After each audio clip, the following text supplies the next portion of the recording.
edition of the Red Letter Edition. Don Harris, your host. Glad to have all you folks listening this morning. Got all kinds of things going on, all kinds of subjects flying around out there.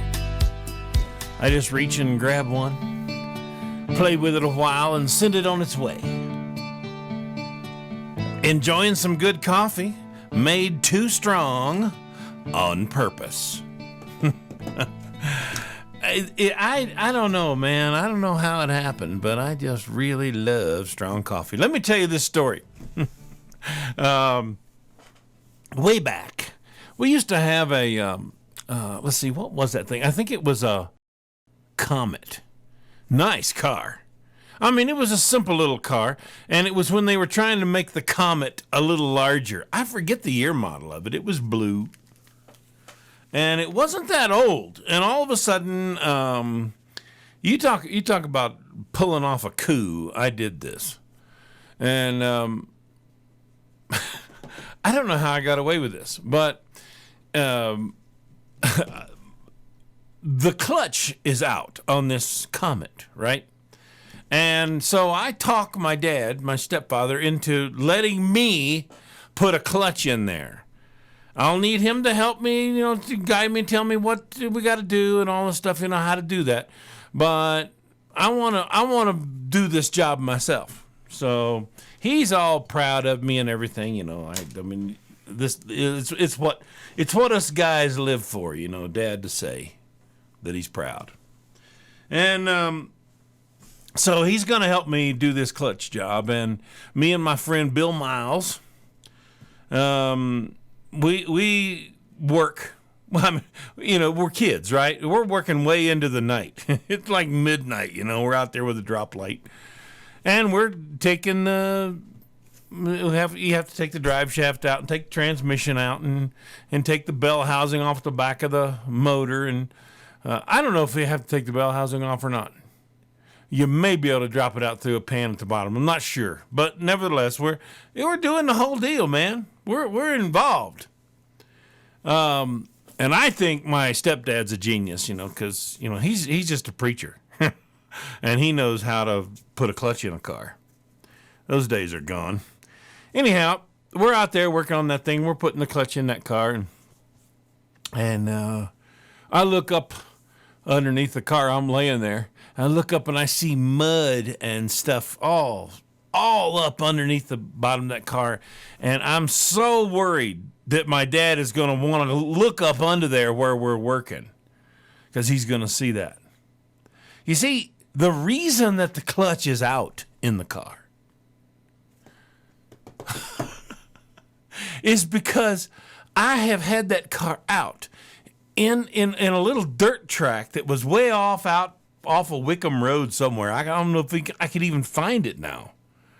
And we're out there doing all kinds of as my grandma used to say, cutting didos. Just being a fool with that car and getting it stuck and throwing mud everywhere.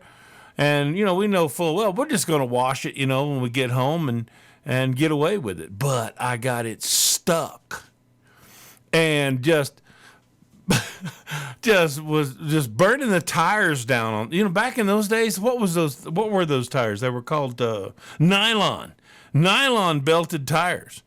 There was no radials. There weren't these, high mileage tires. These were tires that are supposed to last like 24,000 miles. That's all you get out of them.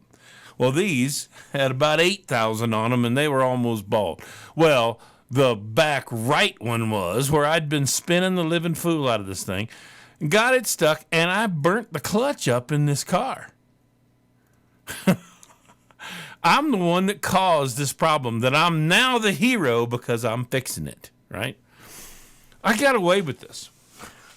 I got away with it. And it came out the hero. And it was because I was destroying and I was abusing and I was doing the wrong thing, and I came out the hero. And as you can tell, sitting here at 60 years old, I'm still feeling guilty about it and confessing it in front of my mom, but knowing that she's 1,700 miles from here. So this ought to work out just fine. Anyway, the fact of the matter was, what brought all this to mind is I remember this whole situation, this whole nasty, unconfessed sin in my life. I remember this every time I hear the scripture, remember the pit from whence thou wast digged. Now, when we got that car stuck, it was a bad day. We were scared to death because it was to the doors. We had to climb out of the windows to walk back to Bill's house and get a car and come back and pull this thing out, right? We couldn't get the doors open. It was bad. We're not talking about high-centered here. We're talking about stuck to the point that it was going to take, we were thinking, wonder how much it cost to rent a helicopter. Anyhow, we did get that thing out, and it was like just before dark, and we got that thing home and washed it off. And it would barely move because of the clutch. If you pushed on the gas at all, the motor would race because it would disconnect from the wheels. So it would only go in like first and second gear. It was a column shift, right? And it would only go in first and second gear. There's no way it would pull itself in third. And so we hobble that thing home, wash it and put it in the driveway, and I just let my dad find it. Just let him find it and let him drive it and say, hey, this clutch is slipping. And so I asked him if I could, and that's where I started the story. I asked him if I could fix it. Well, after this was all over and I got away with it, Bill and I, we go back out to where this all happened. And when we got there, and I looked out over that area of this little sand, it was a little sand track where we used to take cars out there and drive them like crazy and treat them badly. And this was in the years before I had a driver's license, if you must know. Yes. I think I was 14, maybe 13. Anyway, we go back out to the dirt track, and I remember looking out there where the comet was, and I remember audibly gasping. It was a hole, man. It was a hole. How did we get it in there? How did we get it out? It was amazing. The hole was so deep and so miry and so, this is Florida, right? And what we have in Florida is black, dirty, stinky mud. We don't have mud like we have around here. It's kind of brown, kind of slippery, kind of, it's just mud. In Florida, it's stinky, horrible, smelly mud that has sat and rotted in the hot sun. Can you tell I really miss Florida? Anyway, I just saw that horrible, nasty hole out there. And just the fear of how I felt when the car was in that hole. And thinking, got away with it. I can't believe we got away with this. Not only did I get away with this, I'm the hero. How in the world did this happen? How did I get out of this mess? Well, that vision comes to me every time I think of the scripture. Remember the pit from whence thou wast digged. I tell you, I was on my way 13, 14 years old, I was on my way to my pit at that time, and I didn't even know it. I was digging a pit as hard and as fast as I could. I was spinning my wheels and throwing mud and burning my clutch and giggling and laughing all the way. And spent my life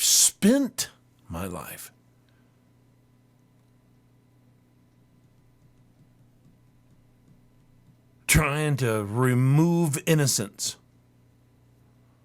as quickly and as efficiently as I could, thinking that innocence was my enemy. All along, not really realizing that innocence was my friend. And I'd give anything I have today to have it back. And I'll tell you, that pit from whence I was digged, very, very clear to me. And it keeps me on track. We'll be right back. You're listening to the Red Letter Edition. It's a strange, strange world we live in, Master Jack. You taught me all I knew and I never looked back. Oh, baby, it's You're listening to the Red Letter Edition. Don Harris. Confessing hard and fast as I can.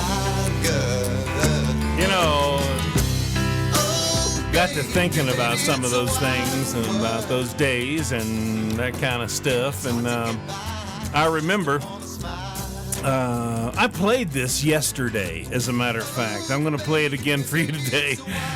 But as you approach the latter years of your life, realizing that you certainly don't have as many ahead of you as you've had behind you.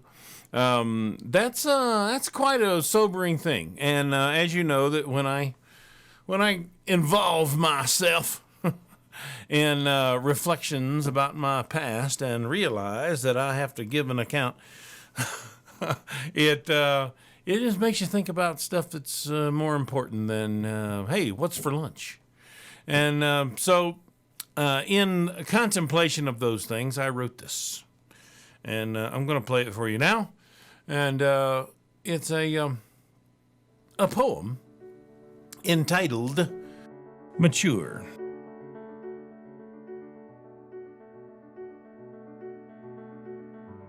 Hey, old man, you in the mirror.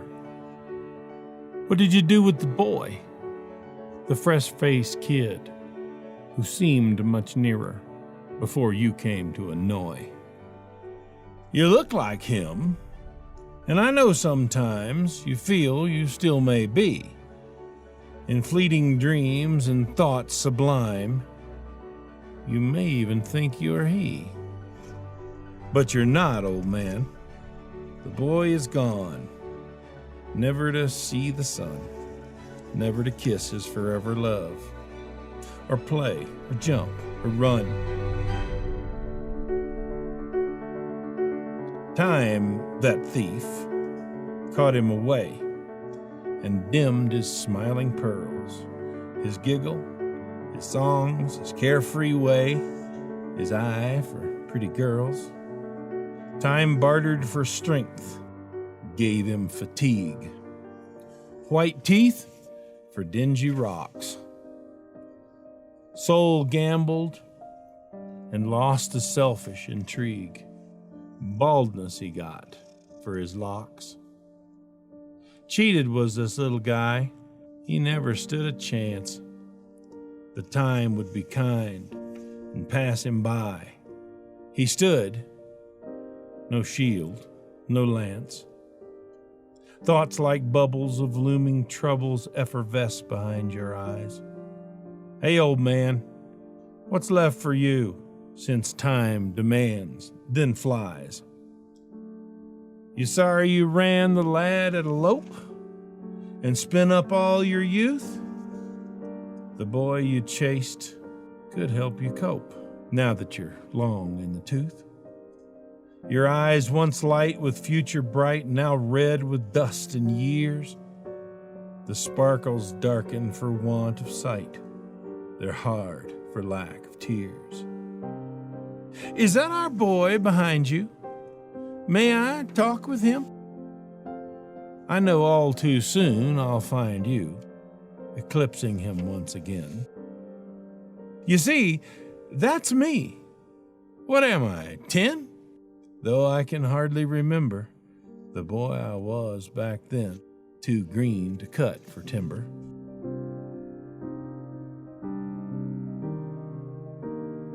What do you think of the road we took? What do you think of your end?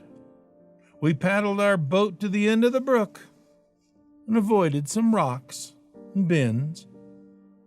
The old man there is us, little guy. No worse for wear, I found. Did I do okay? Did I do all right?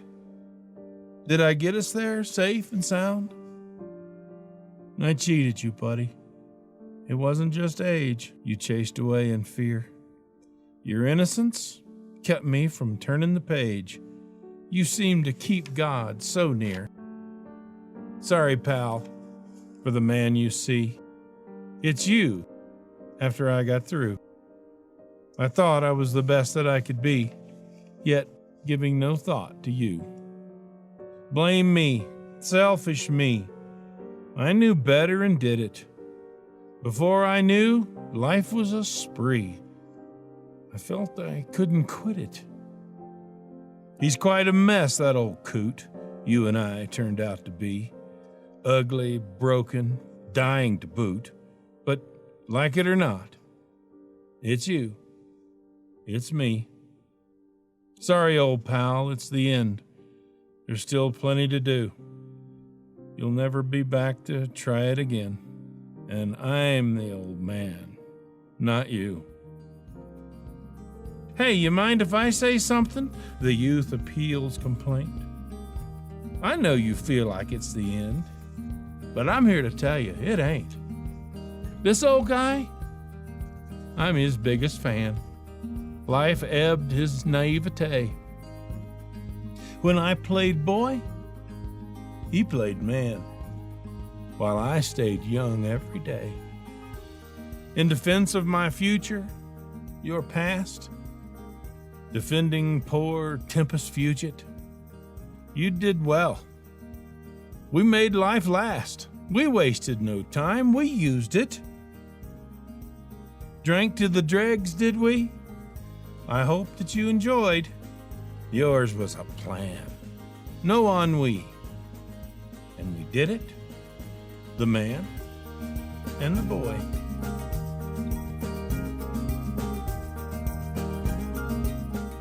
You worked hard. I made you laugh. We found what girls were for. You tasted the life of God's favorite sons. What want you yet? What's more?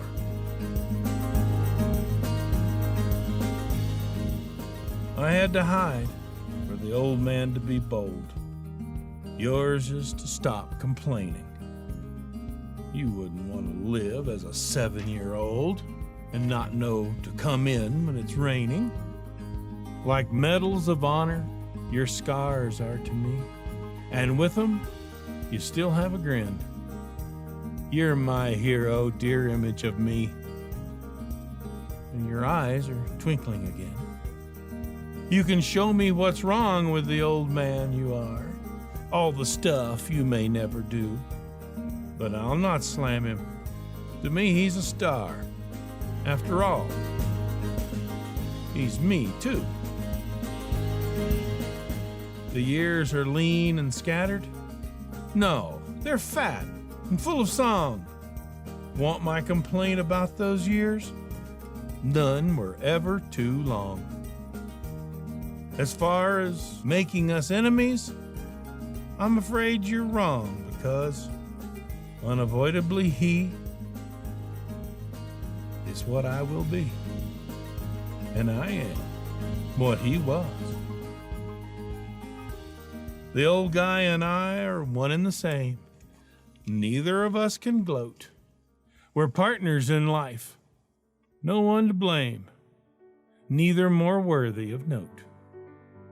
He doesn't hate me for what I lacked. I don't hate for what was done. It makes him smile when he looks back and makes my future fun. Like unringing a bell is regretting the bygone past, making the present and future a hell, for only the end is last. Hey, old man, I'm lacking insult. You look better now that I'm sure. The boy has only become an adult as I embrace mature. All